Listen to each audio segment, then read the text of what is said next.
Haleluya. Hari ini kita belajar ya, binatang 7 kepala dengan 10 tanduk. Nah, saudara, sudah saya tulis dalam buku saya Khilafah Terakhir dari halaman 81 dan seterusnya ya. Nah, saudara, buku itu saya cerita tentang dinasti ya. Kalau ada binatang yang keluar dari laut, laut itu lagi cerita apa, saudara? Dunia orang mati. Ketika Anda mendengar kata laut di dalam Wahyu, ya, itu sama dengan Abyssos yang ada di dalam Kejadian 1 ayat 2. Laut, Abyssos. Tohu wabohu wakosek alpane tahum. Nah, dalam Septuaginta tahumnya itu adalah Abyssos, ya. Kegelapan menutupi samudra raya itu loh. Samudra raya itu Abyssos, kegelapan ya. Dunia orang mati. Nah, nanti Anda lihat dalam Wahyu 9, ada Abyssos juga ya. Ada seorang iblis yang keluar dari Abyssos, namanya Apollyon atau Abaddon ya. Artinya apa? Kenajisan ya, saudara ya.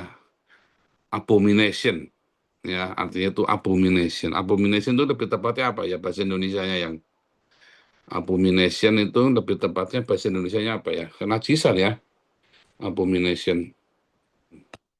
Kekejian yang sangat dibenci ya, disgusting ya, menjijikan ya.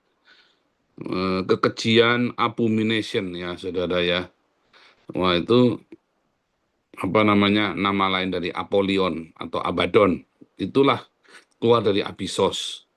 Nah, jadi kalau ada binatang yang keluar itu ya, nah itulah abomination itu loh, atau Abaddon, Apollyon, kekejian. Sebab kamu lihat caranya Islam menyebarkan agamanya itu dengan kekejian, saudara ya, abomination, ya kan? Dia hina semua agama-agama di dunia, ya kan, menghina nama Tuhan, ya, mengklaim dirinya adalah Tuhan, ya. Si Muhammad itu kan kami, aku dan Allah, kami ini maha kuasa. Ya, saudara ya, dia mengklaim dirinya adalah Tuhan. Muhammad itu kan mengklaim dirinya Tuhan tanpa kamu sadari ya kan. Muhammad mengklaim dirinya adalah Tuhan. Aku dan Allah, kami ini maha kuasa. Kami ini maha kuasa. Ya. Nah, saudara, monster yang keluar dari laut ini, ya, monster yang keluar dari laut ini, atau binatang atau the beast yang keluar dari laut ini sangat mengerikan sekali ya, saudara ya. Karena ya namanya the beast ya, dan dia menghancurkan seluruh dunia ya, dan dia diberi kekuasaan besar padahal dia sudah hampir mati, saudara ya. Nah, memang nanti 10 khilafah ini ya, atau 9 khilafah, jadi 7 kepala. Nah, saya tunjukkan gambarnya ya, sebentar saya tunjukkan gambarnya. Kelihatan nggak tuh ya? Nah, itu ya, dari samping saya tuh kelihatan ya. Binatang yang keluar dari laut itu ya, berkepala 7, tanduknya 10. Coba saya cek ya. Ini yang ada di Zoom kelihatan nggak tuh? Harus Anda lihat, kalau pakai handphone ya nggak kelihatan ya. Kalau pakai handphone nggak kelihatan, harus ya sebentar saya cek di YouTube ya, kelihatan nggak? Nah, kelihatan ya di YouTube ya. Yang di YouTube kelihatan, bagus. Jadi binatang dari laut ya, berkepala 7, bertanduk 10. Saudara, kalau tadi ulang ya, kalau binatang keluar dari laut, artinya itu dari Abyssos, dari dunia orang mati. Ya, ya, yang keluar dari dunia orang mati itu ada dalam Wahyu 9. Ada Abaddon, Apollyon, abomination, kekejian, saudara ya. Islam ini begitu keji, dia hantam ya semua, dia hantam sana, hantam sini, ngeri sekali ya, saudara ya. Nah, itulah binatang dengan kepala 7. Artinya apa? Ada 7 khilafah dengan 10 tanduk. 7 khilafah itu artinya 7 dinasti dan 10 tanduk.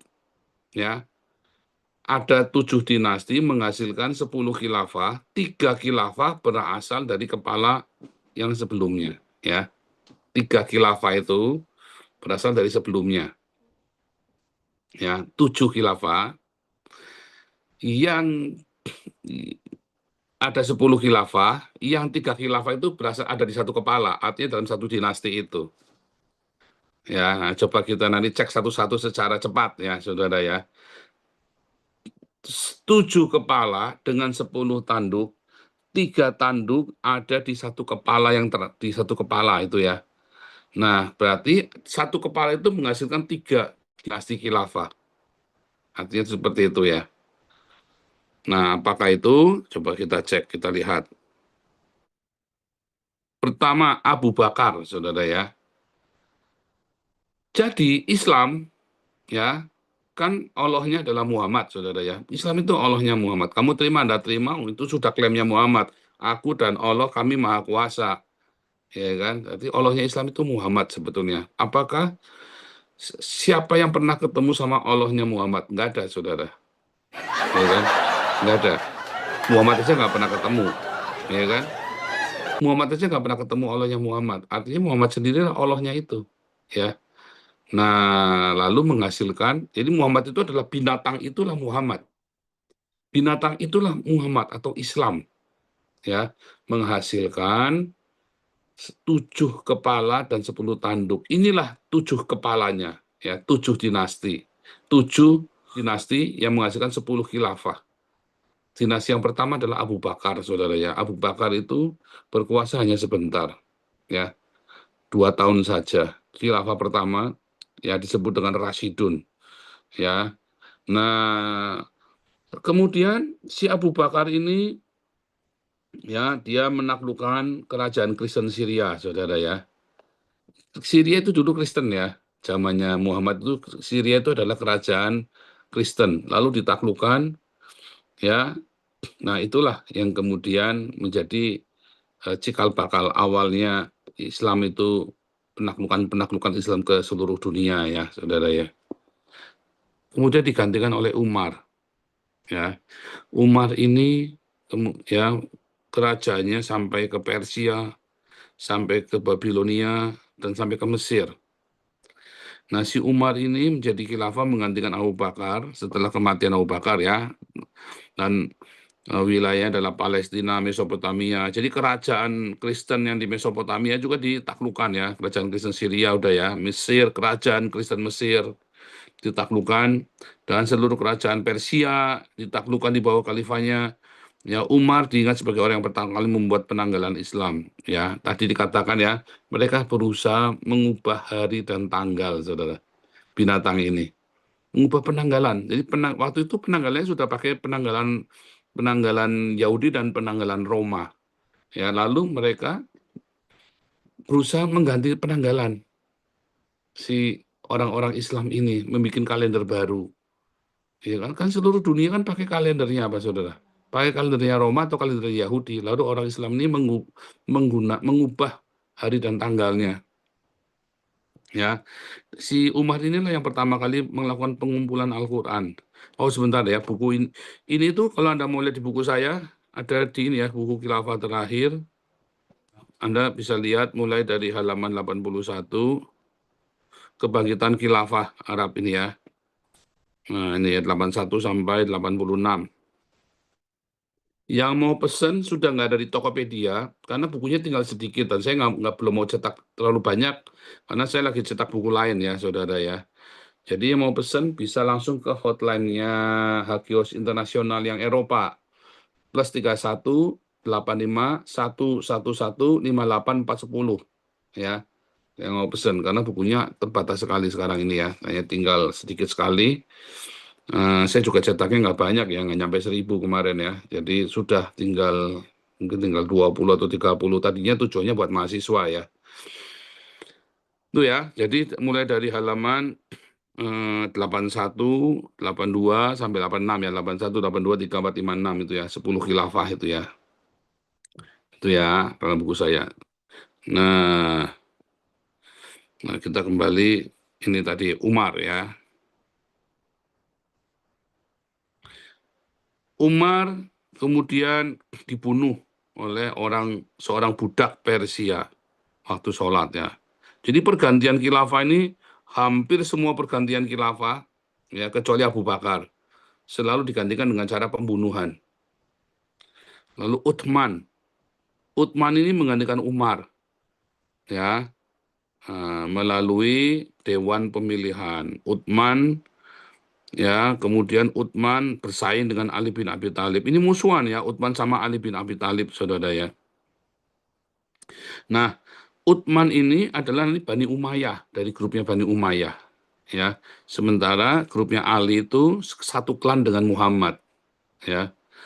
Jadi dalam masa Utsman, kekhalifahan melakukan ekspansi ke Afrika Utara, Spanyol, Iberian, Pulau Rhodes, Cyprus, pantai Sisilia, Kerajaan Sasanian, Sungai Indus bawah, yang jadi daerah Pakistan itu ya, saudara ya. Nah, terus kemudian Utsman melakukan pengumpulan Al-Quran berdasarkan musahnya Hafsah, istri Muhammad. Lalu Utsman dibunuh oleh beberapa orang yang tidak dikenal dan belakangan disebut bahwa hanya Ali bin Abi Thalib yang mampu melakukannya. Nah, yang ngomong siapa ini, saudara? Yang ngomong, kalau Anda baca Sirah Muhammad, tulisannya Quraisy Shihab, ya. Ini bukunya dari Gramedia, ya. Jadi hanya Ali bin Abi Thalib yang bisa membunuh Utsman, yang sanggup.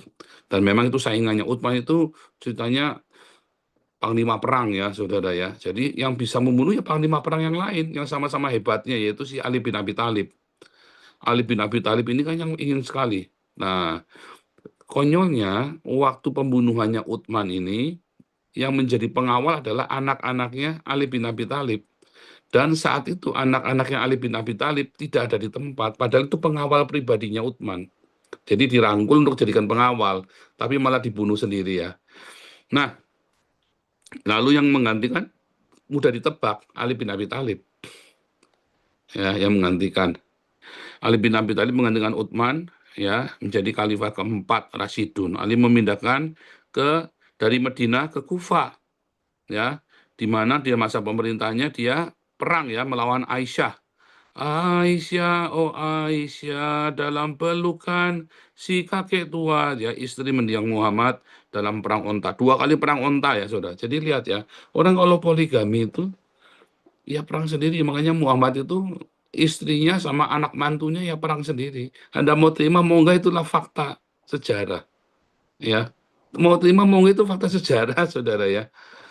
Poligami itu sama ya. Salomo kan juga kan dengan poligaminya dia, Daud dengan poligaminya, anaknya saling bunuh, ya. Lalu ya, dalam Ali bin Abi Thalib memaksa Aisyah mundur ke Madinah. Namun seruan untuk membalas dendam kepada Ali kembali dimunculkan oleh Muawiyah, ya. Nah, akhirnya Utsman dibunuh oleh Ibnu Muljam dan anaknya Hasan bin Ali menggantikan. Dalam masa khalifahnya Ali telah kehilangan kendali atas Sisilia, Afrika Utara, Spanyol, dan menyerahkannya kepada Muawiyah, ya. Muawiyah. Nah, ini Umayyah. Nah, Umayyah, ya, Khalifah Umayyah ini, ya, berpusat di dia kan klannya Utsman tadi ya. Umayyah itu berasal dari Utsman ya, saudara ya, berasal dari Utsman. Nah, dialah Muawiyah, ya. Ibnu Abi Sulaiman menggantikan kekhalifahan Umayyah, menaklukkan Kaukasus, Transonia, Sin, Maghribi, Iberian Peninsula atau Al-Andalus. Itu ya, saudara ya. Ya, di peta itu ya, petanya dari situ. Itu kerajaan Kristen semua tuh yang ditaklukkan ya. Dijajah, dijajah oleh mereka ya, dijajah. Jadi Islam itu memang bangsa penjajah, dan setiap pergantian khalifah itu adalah dengan pembunuhan. Tadi Ali bin Abi Thalib yang bunuh adalah si Muawiyah ini. Muawiyah ini adalah pendiri Umayyah, ya. Jadi setelah setelah Rasidun itu mati, ya, Abu Bakar kan mati tua, 2 tahun kan, terus digantikan oleh si Umar. Umar kemudian dibunuh, diganti Utsman. Utsman dibunuh, diganti Ali. Ali dibunuh, diganti Muawiyah. Muawiyah inilah pendiri Bani Umayyah ini ya. Terus kemudian ya terjadi pemberontakan ya, saudara, digantikan oleh Abbasiyah. Ya, digantikan oleh Abbasiyah. Nah, disinilah Islam namanya Islamic Golden Age. Ya, lihat seluruh Jazirah Arab, ya, Afrika Utara, Eropa, bagian selatan dan timur, ya kan? Terus Asia Barat, semua dikuasai oleh Abbasiyah, saudara. Inilah penaklukan besar-besaran ke seluruh dunia. Disinilah legenda Islam mulai muncul. Ya, disinilah legenda Islam itu mulai muncul. Ya, sebelumnya tidak ada kata Islam itu tidak pernah ada di muka bumi ini. Disinilah legenda Islam itu pernah ada, dimunculkan oleh Abbasiyah ini. Dongeng 1001 malam. Ya, intinya adalah jin di dalam gua kan, Alibaba, Aladin, ya kan, Abu Nawas, apalagi Alibaba, Aladin, Abu Nawas, Sinbad, ya kan. Nah, jadi saudara, ini yang kemudian ya Abbasiyah ini yang menghasilkan legenda Islam. Legenda Islam itu asalnya dari sini. Ya, kisah Muhammad itu nggak pernah ada, saudara. Itu dimunculkan kisah Muhammad itu dalam zamannya Abbasiyah, sama dengan kisahnya Sinbad, ya Alibaba, Aladin. Intinya adalah jin di dalam gua, kisah jin di dalam gua. Ya, intinya dari semua itu adalah jin. Mengapa legenda Muhammad ini lebih dikenal? Karena legenda Muhammad melibatkan orang Yahudi dan orang Kristen. Makanya orang-orang Kristennya pengen tahu, orang Yahudinya juga pengen tahu ini cerita apa. Nah, disitulah mulai ya. Intinya ada kitab suci, ada kitab sucinya, ada Allahnya dan ada nabinya. Orang Yahudi punya Musa, punya Torah dan eh, punya Yudaisme. Orang Kristen ada agama Kristen, ada kitab sucinya, ya kan, yang disebut Injil zaman itu dan ada Yesus. Nah, lalu Muhammad menciptakan juga yang sama, orang-orang Abbasiyah ini, yaitu ada Al-Quran, ada Islam, ada Muhammad, ada Allah. Ini begitu ya, saudara ya. Ini ya, asal-usulnya ya, coba ya, asal-usulnya Muawiyah tadi ya. Asal-usulnya Umayyah itu, tadi ya, Umayyah itu kan sama Utsman itu satu klan, Utsman bin Affan. Jadi Umayyah itu berasal dari Utsman. Tadi ingat ya, 10 khalifah, ya 10 tanduk berasal dari 7 kepala. Yang khalifah yang sebelumnya menghasilkan khalifah berikutnya, gitu ya. Tapi nanti ada tiga tanduk yang berasal dari satu kepala, ya. Jadi ini apa namanya, si Umayyah ini bukan bukan keturunannya Utsman, tapi satu klan dengan Utsman, ya saudara ya. Satu klan dengan Utsman. Jadi bukan berasal dari Utsman. Satu klan dengan Utsman, ya. Nah, yang berikutnya ini Fatimah. Nah, Fatimah ini adalah generasinya Ali bin Abi Thalib, ya, anak cucunya Muhammad, punya anak Fatimah, menikah sama Ali bin Abi Thalib, punya anak Hussein. Ya, lalu muncullah Ali, Zainal Abidin, Muhammad Al-Baqir, Ja'far Al-Sadiq, Ismail bin Ja'far, Muhammad bin Ismail, lalu sampailah Abdallah Al-Mahdi Billah. Nah, itulah khalifah yang pendirinya Fatimah, Fatimid.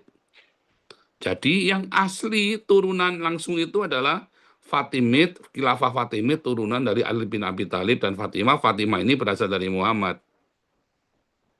Dan mereka adalah orang-orang Syiah. Ideologi keagamaan Fatimid ini gerakan Ismaili Syiah yang dimulai di Syria oleh Imam ke-8 mulai dari Fatimah dan suaminya Ali bin Abi Thalib yang adalah imam pertama. Sementara Imam ke-8 sampai 10 bersembunyi dalam kejaran penguasa Abbasid.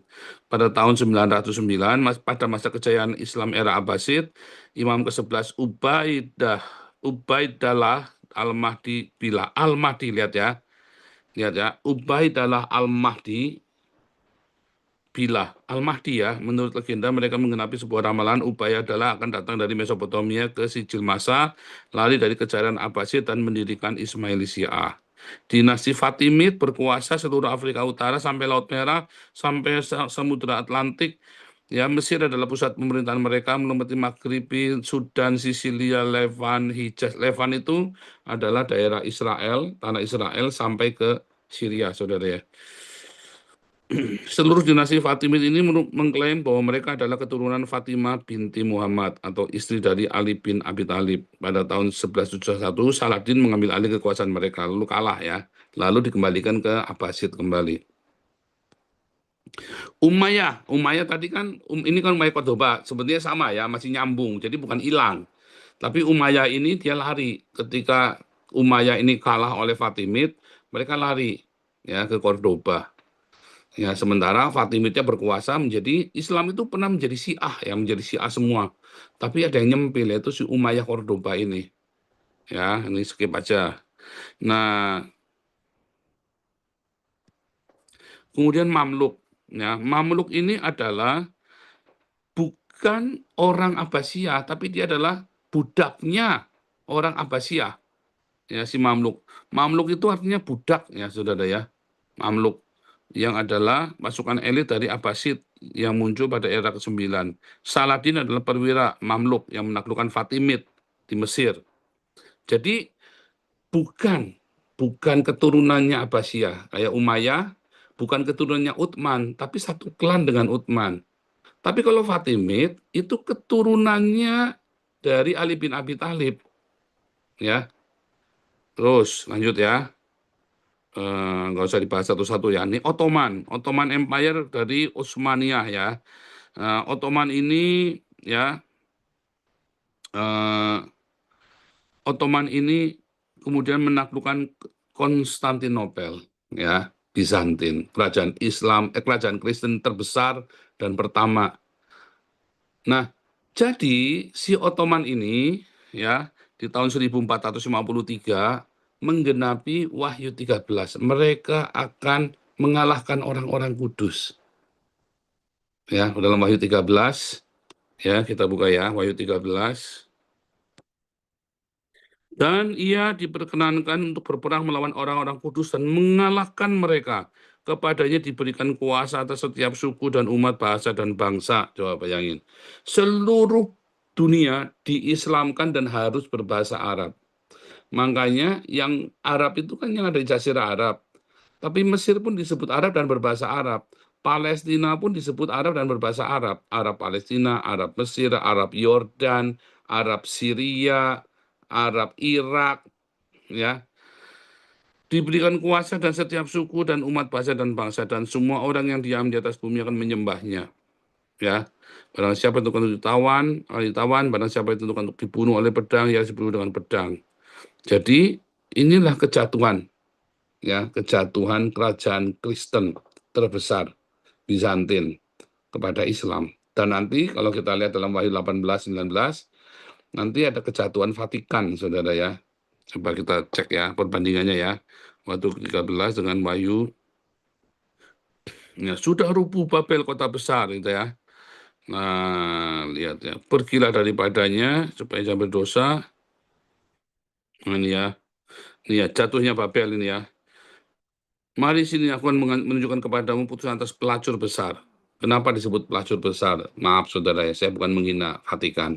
Tetapi Vatikan banyak sekali berkompromi dengan agama-agama lain. Kayak sekarang ini kan Paus Leo ini kan berusaha menerima Islam, bahkan membuat musola di dalam Vatikan ya. Dan dia baik dari dulu sampai sekarang ya saudara ya.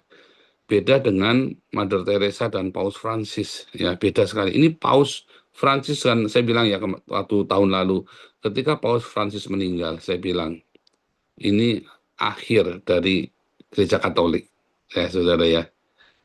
Karena sebelum Paus Francis, Gereja Katolik sebenarnya sudah mau berakhir.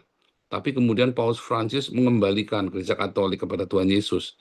Tapi ini Paus Leo ini mencurigakan, saudara ya. Mudah-mudahan saya salah. Tetapi ini zaman Paus Leo, inilah nanti Katolik itu mengalami kemunduran. Ya. Terus apa dia? Raja-raja bumi berbuat cabul, penghuni bumi mabuk oleh anggur percabulannya.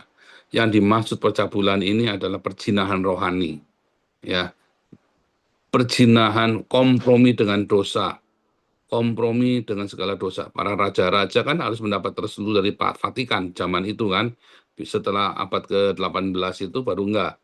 Tapi sekarang Ya, sekarang Vatikan berusaha merangkul Islam, merangkul agama-agama lain dan melakukan sinkretisme, saudara ya. Nah, ini yang perempuan dengan di atas ekor binatang merah ungu, binatang itu punya 7 kepala. Nah, ini binatang itu punya 7 kepala dan 10 tanduk. Nah, inilah ketika Vatikan kompromi dengan Islam, ya, disitulah perempuan itu yang memakai kain ungu, kain kirmisi dihiasi emas permata, ya, Babel besar, ibu wanita pelacur dan kekejian di bumi, ya. Artinya nanti ya, bukan sekarang ya. Dan ketika aku melihat perempuan itu mabuk oleh darah orang kudus dan darah saksi Yesus. Dan ketika aku melihatnya, aku sangat heran. Mengapa engkau heran? Aku akan mengatakan kepadamu rahasia perempuan itu. Rahasia binatang yang memikulnya, binatang yang berkepala 7 dan bertanduk 10 tadi ya, Islam. Adapun binatang yang telah kulihat itu telah ada namun tidak ada. Ia akan muncul dari jurang maut ya, dari jurang maut ya, dan menuju pada binasaan. Dan mereka yang diam di bumi yaitu mereka yang tidak tertulis dalam kitab kehidupan. Apabila mereka melihat binatang itu telah ada namun tidak ada dan akan muncul lagi. Ya, 7 kepala adalah 7 gunung. Di atasnya perempuan itu duduk. 7-nya adalah 7 raja. 5 diantaranya sudah jatuh, yang suatu ada yang belum datang. Dan seterusnya ya. Dan ke-10 tanduk adalah 10 raja yang sebelumnya mulai memerintah. 1 jam akan menerima kuasa sebagai raja bersama dengan binatang itu. Ya kan? Dan semua air adalah bangsa-bangsa. Ke-10 tanduk serta binatang itu memuji pelacur dan mereka membuat dia menjadi sunyi telanjang. Ya, dan sebab Allah menerangi hati mereka untuk melakukan kehendaknya dengan sia sekata dan memberikan eh, permintaan kepada binatang itu sampai segala firman. Jadi saudara, ya, jadi 10 tanduk itu adalah khilafah dan tanduk yang terakhir itu dalam Wahyu 13, ya, tanduk yang terakhir itu adalah Imam Mahdi, saudara ya. Siapakah yang seperti binatang ini? Siapa yang melawat dia? Ya, lihat ya. Aku melihat binatang keluar dari dalam laut bertanduk 10, berkepala 7. Tanduk-tanduknya terdapat 10 mahkota dan pada kepalanya tertulis nama-nama hujat. Ya, binatang yang kulihat itu serupa macan tutul, kakinya seperti beruang, mulutnya seperti singa, dan naga itu memberikan kepada naga itu, ya, memberikan kepadanya kekuatannya dan tahtanya dan kekuasaan yang besar. Ya, Cina itulah naga itu, saudara. Cina itu kan simbolnya naga. Maka tampaklah kepadaku dari satu kepala-kepala yang lukanya membahayakan hidupnya. Kenapa, saudara? Di era ini, seluruh Islam ini sudah sekarat. Ya, seluruh dunia itu benci sama Islam. Karena kurang ajar sekali. Tetapi luka yang membahayakan hidupnya sembuh. Siapa yang menyembuhkan? Naga itu, saudara. Dan mereka menyembah naga itu dan mereka menyembah naga itu karena ia memberikan kekuasaan kepada binatang itu. Coba, ya, seluruh Islam radikal, seluruh Islam itu takluk sama Cina, saudara. Amerika gagal menaklukkan, tapi mereka semua takluk sama Islam. Seluruh Islam di dunia itu takluk sama Cina. Ya, lalu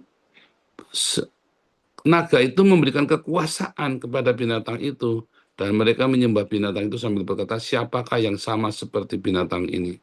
Dan siapakah yang dapat berperang melawan dia? Dan kepada binatang itu diberikan mulut yang menurut kesombongan hujat, diberikan juga untuk kuasa untuk melakukan 42 bulan lamanya. Ya, 42 bulan, saudara ya. Nah, kalau ini binatang lain yang keluar dari dalam bumi bertanduk dua sama seperti domba, berbicara seperti seekor naga. Inilah nanti munculnya nabi palsu, saudara ya. Nah, dan seluruh kuasa binatang pertama dijalankan di depan matanya. Ya, ia menyebabkan seluruh bumi dan semua penghuninya menyembah binatang yang pertama, Islam. Jadi diislamkan seluruh bumi, yang luka parahnya telah sembuh. Siapa yang membuat ini? Ya si Imam Mahdi itu, saudara ya. Si Al-Mahdi tadi yang dalam generasinya Fatimid. Lihat, saudara ya, kalau Anda melihat, ya, yang khusus generasi Fatimid ini,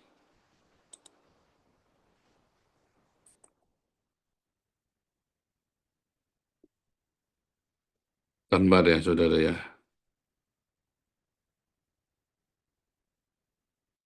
Bentar ya. Aduh, mana? Al-Mahdi, ya Al-Mahdi berasal dari Fatimid. Fatimid berasal dari Ali bin Abi Thalib dan Fatimah. Ya, jadi ada ya, tiga tanduk dalam satu generasi Fatimid. Al-Mahdi yang akan datang nanti di akhir zaman, Al-Mahdi. Al-Mahdi berasal dari keturunanku berkening lebar, berhidung mancung, katanya Muhammad ya. Ya, hadits ya, coba ya. Hadits Al-Mahdi berasal dari keturunanku berkening lebar, berhidung mancung. Ya, Al-Mahdi berasal dari keturunanku, dahinya lebar, hidungnya mancung, ia akan memenuhi bumi dengan keadilan, keadilannya Islam maksudnya ya, keseimbangan sebagaimana bumi dipenuhi dengan kesaliman, kelaliman sebelumnya, ia berkuasa 7 tahun. Ya, 42 bulan dikali 2, 7 tahun itu saudara ya. 42 bulan itu 3,5 tahun. Ya, dia kan berkuasa selama 7 tahun. Ya, Masa antikristus itu dimulai dari 3,5 tahun perkenalan dan antikristus menyatakan dirinya. 3,5 tahun yang kedua antikristus berkuasa di seluruh bumi. Nah ini loh, 7 tahun ya pemerintahan Islam. 42 bulan kali 2, 1.260 hari ditambah 42 bulan itu maksudnya saudara. 1.260 hari ditambah 42 bulan ya. Sama-sama 3,5 tahun itu, artinya 7 tahun ya. Nah ini dari generasinya Fatimid sama, yaitu apa? Satu-satunya ya Syiah, nggak ada lagi. Kalian, ini kan tadi lihat ya. Kalau Umayyah, saudara ya, kalau Umayyah, si Umayyah dengan Utsman ini bukan berasal dari Utsman, tapi ada dalam generasi yang sama. Tapi kalau Fatimid, ini langsung dari Ali bin Abi Thalib sama Fatimah yang dari Muhammad. Nah, khilafah terakhir tadi Al-Mahdi berasal dari keturunanku, berkening lebar, berhidung mancung, berkulit putih. Nah, ini langsung dari Fatimid, saudara, dari orang-orang Syiah. Ya, orang-orang Syiah ini kan pahamnya Fatimid ini kan Syiah. Dan itulah ajaran Muhammad yang murni. Jadi bukan ajaran Muhammad yang murni itu bukan Sunni. Sunni itu ajaran dari Rasyidun, dari para sahabat Nabi. Ya, kalau ajaran yang asli dari keturunannya Nabi, ya Fatimid. Dan Imam Mahdi ini berasal dari generasinya Syiah, yang Fatimid, yang Syiah itu. Jadi 3 tanduk, Ali bin Abi Thalib, Fatimid, dan si Al-Mahdi ini, saudara. Itu yang dimaksud dengan 3 tanduk dalam satu kepala. Kepalanya siapa, saudara? Kepalanya Muhammad. Ya, kepalanya Muhammad. Karena Islam itulah aslinya Islam, Syiah. Makanya jangan heran kalau Iran ini begitu dikjaya sekali. Dia berani karena dia sangat confidence Syiah ini. Ya, bukan orang Persia ya, saudara ya, jangan salah. Tapi orang Syiah, bukan orang Persia ya. Orang Persia ini kan ada yang Zoroaster, ada yang macam-macam ya. Tapi ini orang Syiah yang kebetulan Iran ini Syiah itu. Berkening lebar, berhidung mancung. Ya, inilah generasi aslinya secara spiritual yang disebut dengan satu kepala dengan 3 tanduk. Tanduk yang pertama adalah Ali bin Abi Thalib, tanduk yang kedua adalah Fatimid, tanduk yang ketiga adalah Al-Mahdi. Ya, jadi mengapa Iran begitu kokoh keras kepala dan begitu dikjaya? Dia lawan Israel, dia lawan Amerika. Satu-satunya yang masih berdiri tegak melawan Amerika dan Israel, 2 saksi Allah, ya, orang Kristen dan orang Yahudi, hanya ini, hanya Syiah. Orang Sunninya semua udah damai, udah runtuh. Israel udah runtuh, saudara ya, udah binatang yang sakit parah, hampir mati. Tiba-tiba Cina masuk, saudara. Ya, tiba-tiba Cina masuk, dia obati itu binatang itu, sembuh, langsung merajalela seluruh dunia. Satu-satunya yang bisa menaklukkan Islam itu ya hanya Cina. Mereka semua takluk sama Cina ya, Islam itu ya. Coba, Islam itu nggak tak benci sekali sama Amerika, sama Yahudi, sama Eropa. Dia berusaha. Apakah Islam berusaha menguasai Cina? Enggak loh, saudara. Ya, satu-satunya yang menguasai itu. Jadi harus bagaimana sikap kita, saudara sekarang? Bagaimana cara mengalahkan ini? Ya kita bersaksi. Kita ini adalah dua saksi Allah. Tugas kita adalah bersaksi. Ya, apa bersaksi? Bersaksi itu apa, saudara? Kita punya kesaksian kita, yaitu hidup kita dan perkataan kita, marturia kita. Sayang, apologet-apologet sekarang ini isinya titit, tuit, kelentit, ya, banjir lendir, uang donasi buat produksi lendir, ya, dan itu menjijikan ya. Kayak Fudin produksi lendir, Edis produksi lendir, Sofiatul produksi lendir, RK produksi lendir, si Erwin produksi lendir. Menjijikan sekali. Maunya bersaksi tapi lendir isinya esek-esek, selingkuh, wah Amin Wijaya, semua produksi lendir semua. Yang enggak cuma Joseph Paul Sang, saudara, yang masih bertahan tidak produksi lendir. Karena kita hidup di dalam kesederhanaan. Makanya saya bilang ya, begitu kamu terikat dengan roh mamon, yang selanjutnya adalah perzinahan. Ya, begitu kamu terikat ya dengan mamon, dengan uang, dengan pesta pora foya-foya, langkah selanjutnya adalah perzinahan. Pendeta-pendeta yang hidup di dalam hedonisme, begitu selanjutnya adalah lendir. Gilbert lah, sebut namanya saudara, itu isinya lendir.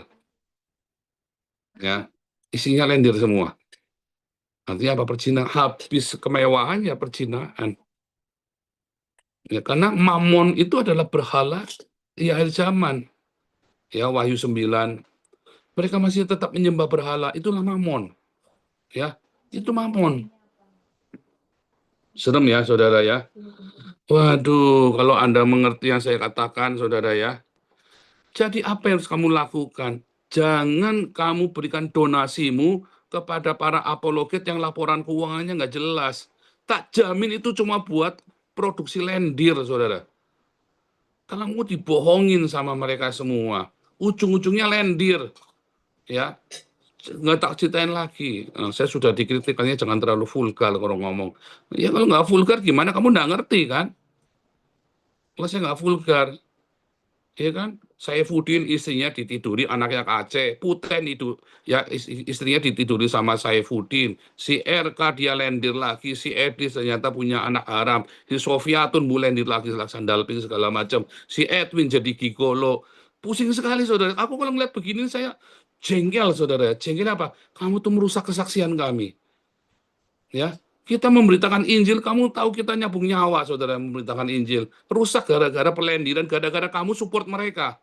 Kasih uang yang nggak jelas kepada mereka, dan kemudian uang itu dipakai buat pelendiran. Si Elia Miro jadi Boti, si Agatha jadi Aniani. Satu-satu mau tak sebut semua, saudara. Gila, saudara. Ya kan? Belum lagi Mikana. Waduh, saudara. Kalau kamu mau kasih apologet, suruh dia transparan dalam keuangan. Sungguh saudara, kalau enggak kamu berdosa sama Tuhan. Kamu kasih uang, ya, kamu kasih uang, uangnya itu buat perlendiran. Kamu ikut dosa loh saudara. Oh kan bukan tanggung jawab kamu. Harusnya uangmu itu buat ngasih makan orang miskin. Itulah kesaksian kita. Itulah sebabnya saya memberitakan Injil gila-gilaan, saudara. Saya berani mati, saya di pinggir jalan. Ada nggak saya Saifuddin teriak-teriak di pinggir jalan memberitakan Injil? Ada nggak Edis itu teriak-teriak di pinggir jalan memberitakan Injil? Kepada orang-orang mau ini beraninya cuma duduk di ruangan ber-AC, duduk sambil keluar-keluar di TikTok. Cuman saya yang keluar-keluar. Semua apalagi kita nggak kenal, cuman saya yang teriak-teriak di pinggir jalan memberitakan Injil. Sudah tak kasih contoh supaya kamu ikut teladan saya. Ya, supaya kamu ikuti teladan saya. Hanya Joseph Paulus yang memberi kamu teladan, uang donasinya begitu transparan dan digunakan untuk memberi makan orang miskin. Kamu sudah tak contoh nih, sudah tak ajari. Saya ke California, saya Saifuddin sini tak dudukan. Kamu itu juniornya saya. Saya sudah memberitakan Injil, kamu masih pakai popok. Kamu lagi ngaji Allah Akbar, Allah Akbar. Muhammad Cabulullah. Saya sudah memberitakan Injil di alun-alun kota Tegal, di terminal bis kota Tegal. Saya sudah memberitakan Injil bersama istri saya Ana. Waktu itu kita masih pacaran, saudara. Saya sudah memberitakan Injil dan uang kita yang kita pakai tanpa donasi sama sekali. Uang kita pakai, kita beli roti, kita beli beras, kita bagikan kepada anak-anak jemaat kita masuk ke kampung-kampung kumuh, kita kasih makan. Itu kita sudah lakukan itu, saudara. Dari tahun 1990 itu sudah saya lakukan. Zaman itu Gilbert lagi jadi selebritis. Joseph Paulus sedang memberitakan Injil dan memberi makan. Sampai dengan hari ini, saudara. Lalu kamu mau support pendeta-pendeta hedonisme yang isinya perlendiran. Dosa kamu, saudara. Uangmu itu bisa dipakai. Itulah yang namanya talenta. Ya, talentanya itu kamu simpen. Ya, cuma untuk foya-foya. Kamu mensupport penginjil favoritmu yang isinya lendir. Sementara ada orang yang memberitakan Injil dengan sungguh hati. Kamu hina-hina, kamu caci maki, saudara. Benar, viralkan ya. Semua dari kalian, terutama yang ada di Zoom ini, ada 59 orang yang di Zoom ini ya. Potong bagian ini, kamu viralkan, saudara. Bantu saya untuk viralkan. Ini saya bikinnya pakai ChatGPT soalnya, saudara ya. Ini kepalanya kok dua nih, saya salah nih ya. Jadi, saudara, satu kepala dengan 3 tanduk. Itulah Ali bin Abi Thalib, Fatimid, dan Al-Mahdi. Itulah generasinya Syiah, orang Iran, yang dibangkitkan oleh Cina. Ya, yang harus Anda lakukan menjadi saksi Allah, satu dengan bermarturia, memberitakan Injil. Memberitakan Injil itu kamu nggak usah singgung-singgung Islam, saudara. Saya ini mengajar, beda. Memberikan kamu sebuah sebuah dasar-dasar pengajaran. Memberitakan Injil itu memberitakan kabar baik. Kamu di Indonesia nggak usah singgung-singgung Islam. Cukup saya saja yang kebal hukum. Kalau kamu tidak kebal hukum, kamu beritakan Injil kepada orang tuamu, kepada saudaramu, kepada tetanggamu. Kedua, kamu berdiakonia. Karena diakoniamu memberi makan itu adalah Injil. Tidak ada orang kasih makan itu kabar buruk, tidak ada, saudara. Nagih utang itu kabar buruk. Tapi ngasih makan itu kabar baik. Jadi Injil itu ada dua, dengan mulutmu dan perbuatanmu. Itulah Injil yang benar. Ya. Jadi kalau ada hamba Tuhan, apologet, ya malah beli mobil mewah, beli rumah besar, 10 miliar cuma habis buat beli rumah, itu apologet compong, saudara. Itulah cikal bakal antikristus, apalagi ngajarinya Yesusnya punya Tuhan. Itu salah, saudara. Dan semua pendukungnya, waduh saya bilang ini gila ini orang ya. Dan saya melihat ini memang, aduh ngeri sekali, saudara ya.